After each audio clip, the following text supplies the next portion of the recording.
Pilit ang palasyo na hindi matatakbuhan ni Zaldico ang pananagutan niya sakaling sampahan siya ng kaso kaugnay ng anomalya sa flood control projects. Sa gitna niyan, tinangka umanong alisin sa pagkakarehistro sa bansa ang 3 chopper na konektado kay Ko.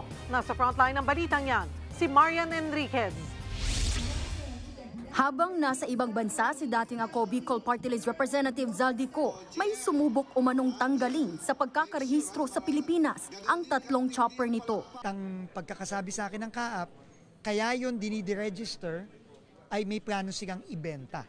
Dahil hindi mo maibebenta at hindi maibibigay, mabibigay ng gustong bumili nun kung hindi i-register sa Pilipinas. Pero napigilan ang planong yan. Inutos na raw ng kaap na hindi pwedeng ma-register ang lahat ng air assets ni Ko. Pero may plano pa nga bang umuwi si Ko matapos magbitiw bilang kongresista? Sabi niya in due time he will return and answer all the allegations. Remember, there are no pending cases yet. Those are just accusations.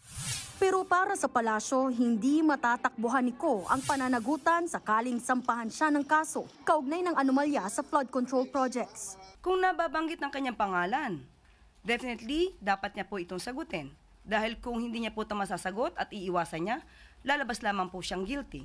Para naman sa ilang kongresista, hindi lang si Ko ang dapat imbestigahan. Ayon kay Congressman Duke Frasco, hindi rin dapat maabsuelto ang partido ng Ako Bicol Party List dahil ginamit umano ito para sa pang-aabuso sa pondo ng bayan.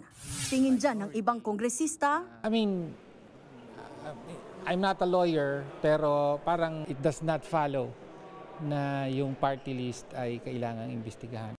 Ayon naman kay Congressman Garbin, hindi tamang parusahan ng partido dahil lang sa mga di pa napatutunayang alegasyon laban sa isang nominee. Sa ngayon, papalit kay Ko bilang representative ng Ako Bicol, si Attorney John Almario Chan. Nagbabalita mula sa Frontline, Marian Enriquez, News 5. Mga kapatid, Cheryl Hosing po.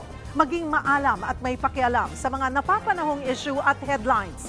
Mag-follow at mag-subscribe na sa social media pages ng News 5.